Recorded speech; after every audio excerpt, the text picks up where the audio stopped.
நான் நாடாளுமன்றத்தில் பேசிக் கொண்டிருக்கிற போது சொன்னார்கள், ரொம்ப உணர்ச்சி வசப்பட்டு பேசினேன். உடனே இருந்து பேசுறார் வனத்துறை அமைச்சர் பூபேந்திர சிங், இவ்வளவு ஆவேசமாக பேசுகிறீர்களே, ஜனநாயகத்தை பற்றி பேசுகிறீர்களே, எமர்ஜென்சி காலத்தில் திமுகவுக்கு ஏற்பட்ட அந்த கொடுமையெல்லாம் மறந்து போய்விட்டதா என்று கேட்டார். நான் சொன்னேன், மறந்து போய்விடவில்லை. ஆனால் செய்த குற்றத்திற்காக தான் தவறு செய்து விட்டேன் என்றை மன்னித்துக் கொள்ளுங்கள் என்று எங்கள் ஊர் கடற்கரைக்கு வந்து பொது மன்னிப்பு கேட்டுவிட்டு மீண்டும் ஆட்சிக்கு வந்தார் இந்திரா காந்தி. அவருக்கு இருக்கிற பெருந்தன்மை. ஆனால் உங்க இருக்கிற சின்ன புத்தி இன்னும் போகவில்லை என்று நேராகவே கேட்டேன். இந்திரா காந்தி அம்மையாரால் எத்தனையோ பேர் பாதிக்கப்பட்டோம், இயக்கம் பாதிக்கப்பட்டது. ஆனால் அப்போது கூட அந்த அம்மையார் செய்த ஒரு மிகப்பெரிய செயலை மறந்துவிடக்கூடாது. அப்போதுதான் செக்யூலர் என்கின்ற வார்த்தையும் சோசியலிஸ்டிக் என்ற வார்த்தையும் அரசியல் சட்டத்தில் வெளிப்படையாக கொண்டு வந்து சேர்த்தார்கள். ஏற்கனவே இருந்தது. when the constitution debate was conducted in the assembly, the question was asked before the Ambedkar and Nehru whether the state is going to be a theocratic state or secular state, since Pakistan was declared as a theocratic state. Pakistan பிரிந்து விட்டது மத நாடு, நம்முடைய நாடு எப்படிப்பட்ட நாடாக இருக்க வேண்டும் என்று பட்டாபி சித்தாமணியா கேட்டார், KM முன்ஷி கேட்டார், தலைவர்கள் எல்லாம் கேட்டார்கள். அம்பேத்கர் சொன்னார், இல்லை, நாம் மதவாத நாடு என்று அறிவிக்காத வரை அதற்கு என்ன பொருள் என்றால் இது ஒரு மதச்சார்பற்ற நாடுதான் என்று சொன்னார். ஆனால் அதற்கு பங்கம் வந்து விடுமோ என்று இந்திரா காந்தி அம்மையார் ஜனநாயகத்தை குளிவைத்தாரே தவிர இந்த தேசம் இருக்க வேண்டும், ஜனநாயகத்திற்கு ஆபத்து வந்தால் அது ரிப்பேரபிள் லாஸ், ரெக்கரபிள் லாஸ். ஆனால் ஜனநாயகத்திற்கு வராமல் செக்யூலருக்கு வந்துவிட்டால், இந்த நாட்டிலே இஸ்லாமியர்களும் கிறிஸ்தவர்களும் தாழ்த்தப்பட்டவர்களும் பாதிக்கப்பட்டால் அதற்கு பிறகு இந்த நாடு இருக்காது. எனவே செக்யூலர் என்கின்ற வார்த்தை இந்த மண்ணுக்கு ஜனநாயகத்தை விட முக்கியத்துவம் என்று கருதி அதை கொண்டு வந்து சேர்த்தவர் இந்திரா காந்தி. எனவே அதை பற்றி பேசாதில் சொன்னவுடன் கப்சி உட்கார்ந்தாங்க. ஆக அந்த வரலாறும் திராவிட முன்னேற்ற கழகத்திற்கு உண்டு. அப்புறம் செக்யூலருக்கு ஆபத்து வந்தது. அப்போதும் வாஜ்பாயோட கூட்டணி வித்து நாங்கள் தான் சொன்னோம், நாங்கள் இருக்கிற வரைக்கும் 370 தொடாத, நாங்கள் இருக்கிற வரைக்கும் காமன் சிவில் கோட் கிடையாது, நாங்கள் இருக்கிற வரைக்கும் ராமர் கோயில் கிடையாது. நான் வெளிப்படையாக சொன்னேன், ஒரு திருடனோடு கூட்டணி சேர்ந்தோம், ஆனால் திருடனை கையை கட்டி போட்டு எங்களோட வச்சிருந்தோம். ஆக இறையாண்மையை காப்பாற்றியது நாங்கள், ஜனநாயகத்தை காப்பாற்றியது நாங்கள், செக்யூலர் காப்பாற்றியது நாங்கள், சோசியலிஸ்ட் சொல்லுகிற சமதர்மம் வங்கிகளை தேசியமயமாக்கணும், நாங்கள் தான் ஆதரவு கொடுத்தோம். எனவே அரசியல் சட்டத்தையே காப்பாற்றக்கூடிய வல்லமை திராவிட முன்னேற்ற கழகத்திற்கு தான் அண்ணா காலத்தில் இருந்தது. அந்த வல்லமையை கலைஞர் பாராட்டினார், பாதுகாத்தார். அந்த வல்லமையைத்தான் இன்றைக்கு நம்முடைய முதலமைச்சர் முத்துவேல் கருணாநிதி ஸ்டாலின் என்கின்ற இந்த மகத்தான மனிதரும் காப்பாற்றிக் கொண்டிருக்கிறார். அதனால தான் இவ்வளவு கட்டுப்பாடோடு இவ்வளவு அறிவுரை சொல்லி நம்முடைய இளங்கோவர்களை கூப்பிட்டு உங்களை எல்லாம் இவ்வளவு அருமையாக கட்டுப்பாடாக உட்கார்ந்திருக்கிறார். பொதுவாகவே சட்டம் படித்து விட்டாலே சட்டத்தை மீறுகின்ற உணர்வு நமக்கு வந்துடும். ஏன்னா சட்டம் தெரிஞ்சு போச்சு இல்லை, கோர்ட்டுக்கு வரவன் பயமாக வருவான், ஆனால் வக்கீலுக்கு பயம் இருக்காது.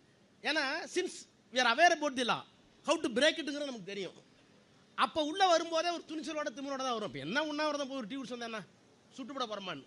ஆனால் உங்களுக்கு இருக்கிற அக்கறை, இந்த நாட்டின் மீது அக்கறை, அரசியல் சட்டத்தின் மீது அக்கறை, சமூகத்தின் மீது இருக்கிற அக்கறை, எல்லாவற்றையும் தாண்டி திராவிட முன்னேற்ற கழகம் இருந்த அரசியல் இயக்கம் தான் அரசியல் சட்டத்தை காப்பாற்றுகிற இயக்கம் என்கின்ற சொல்லுகின்ற அந்த உணர்வு. நான் ஒன்றை சொல்லி முடிக்கிறேன், இது ஒன்று புதிதல்ல, இந்த சட்ட போராட்டம் ஒன்று புதிதல்ல. 1868 சிஆர்பிசி முதல்ல வந்தப்ப செடேஷன் இல்லை, 124A கிடையாது.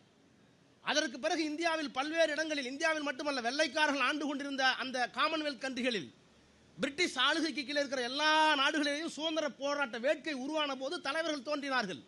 அப்படி தலைவர்கள் தோன்றிய போது இந்தியாவிலேயும் சுதந்திர வேட்கை வந்தபோது அவர்களுக்கு செடேஷன் ஒரு பிரிவு தேவைப்பட்டது. ராஜ துரோகம் 124A. அதில் முதல் ட்ரையல் யார் தெரியுமா? பாலகங்காதர திலகர். பாலகங்காதர திலகர் வக்கீல் யார் தெரியுமா? ஜின்னா, முகமது அலி ஜின்னா. பாகிஸ்தானுடைய தேசபிதா என்று சொல்லப்பட்ட பிதா அவர் தான். அன்றைக்கு 1920களில் மூத்த வழக்கறிஞராக இருந்து பாலகங்காதர திலகருக்கு இங்கே போராடி தோற்று போய் பிரிவிசி கவுன்சிலுக்கு போச்சு சுப்ரீம் கோர்ட். இப்போ இருக்க சுப்ரீம் கோர்ட் அங்கே இருந்துச்சு பிரிவிசி council. He went to London and argued before Privy Council. Ultimately he lost the case. 6 ஆண்டுகள் சிறை தண்டனை. அந்த 6 ஆண்டுகள் சிறை தண்டனைக்கு சுதந்திரம் அடைந்ததற்கு பிறகு தி டிராஃப்ட் கான்ஸ்டிடியூஷன் 1950, அந்த டிராஃப்ட் கான்ஸ்டிடியூஷன்ல ஃபண்டமெண்டல் ரைட்டுக்கும் பப்ளிக் ஆர்டருக்கும் எப்படிப்பட்ட உறவு இருக்க வேண்டும் என்று 13(2) கொண்டு வந்து பேசினாங்க. இதெல்லாம் கான்ஸ்டிடியூஷன் அசம்பிளியில் இருக்கு. அப்ப ஃபண்டமெண்டல் ரைட்ல பப்ளிக் ஆர்டர், பொது ஒழுங்கு, சட்ட ஒழுங்கு என்பதை காட்டி ஒரு தனி மனிதனுடைய பேச்சு சுதந்திரத்தை எடுக்கலாமா? Discussion started. 53ல அதுக்கும் சொல்றேன், தமிழ்நாடு தான், சென்னையில தான் கிராஸ் ரோடுன்னு ஒரு பத்திரிக்கை, பாம்பேல கிராஸ் ரோடுன்னு ஒரு பத்திரிக்கை. அந்த பத்திரிகை தான் அன்றைக்கு இந்த ஆட்சியாளர்களை எதிர்த்து எழுதிய பத்திரிக்கை. அந்த பத்திரிகை சென்னைக்கு வந்துச்சு. அந்த பத்திரிகையில சென்னையிலே வரக்கூடாது என்பதற்காக அன்றைக்கு இருக்க இந்த Congress 1953 Madras law and order maintenance ஆக்ட்னு ஒரு ஆக்ட், அந்த ஆக்டுக்கு கீழே அந்த பத்திரிகையை தடை செய்து அந்த பத்திரிகை ஆசிரியரை கைது செய்வதற்கு வாரண்ட் கொடுத்தாங்க. அதை எதிர்த்து உச்சநீதிமன்றத்துக்கு போனச்சு சீஃப் ஜஸ்டிஸ் கண்ணா, அவரோடு இருந்தவர் பதஞ்சலி ஐயர் சாஸ்திரி, அவரோடு இருந்தவர் பசன் அலி. அந்த 5 பேர் கொண்ட குழு சொன்னாங்க, பப்ளிக் ஆர்டர் உனக்கு முக்கியம், ஆனால் பப்ளிக் ஆர்டருங்கிற பெயரால் ஒரு காலத்தில் நரபலி கொடுத்தா பப்ளிக் ஆர்டர், இன்னைக்கு நெருப்பில் நடக்கிறது பப்ளிக் ஆர்டர். ஆனால் அதெல்லாம் நல்லதா கெட்டதான்னு சொல்ல முடியாது. ஒரு சமூகம் ஒரு பண்பாட்டை கொண்டிருக்கிறது, அதை நடத்த வேண்டும் என்பதற்காக பப்ளிக் ஆர்டர் பொது ஒழுங்கு என்று சொன்னால் அதை விமர்சிப்பதற்கு ஃபண்டமெண்டல் ரைட் இருக்கணும். When there is a conflict between the fundamental right and the public order, whether the public order has to be preserved, suppressing the fundamental right, or fundamental right will supersede the public order. That is the question mooted before the Supreme Court in the full bench. Khanna and Patanjali Iyer both very categorical. Basan Ali dissent note கொடுத்தார். அப்பதான் சொன்னாங்க public order இருக்கலாம், public order vary state to state, people to people, caste ஒரு ஜாதிக்கு ஜாதி மாறும். இப்போ இங்கே ஒரு ஜட்ஜ்மெண்ட் கொடுத்துருக்கீங்களே எச்எல்ஏல உருண்டா நல்லதுன்னு, அது பப்ளிக் ஆர்டர். அதை விமர்சிச்சா ஃபண்டமெண்டல் ஆர்டர் எங்களுக்கு. அப்புறம் வம்பு வந்துடலாம் கேமரா நேரம். இதே ராஜா வழங்கம் போச்சு பாரதிகள். எச்எல்ஏல உருள்றது ஆரோக்கியத்துன்னு ஒரு ஜட்ஜ் சொன்னால், ஒரு நீதிமன்றம் சொன்னால் சரியா தப்பாங்கிறது நான் அப்பீல் போகிறேன். whether it is right or wrong, whether it infringes fundamental right or not, am I not entitled as a citizen? As a law graduate, A. Raja is not entitled to criticize the judgment. Yes, I am not attributing any motive to the judge. Still, I am entitled to criticize the judgment. அதானே ஜனநாயகம்.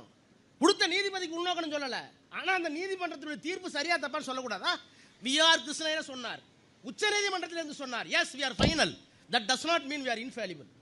நான் சொல்ற judgement கடைசி, ஆனால் அந்த ஜட்ஜ்மெண்ட்ல தப்பு இல்லைன்னு சொல்ல முடியாது, அதுலேயும் தப்பு இருக்கும். we are all human being. அந்த உணர்வோடு சொல்கிறேன்.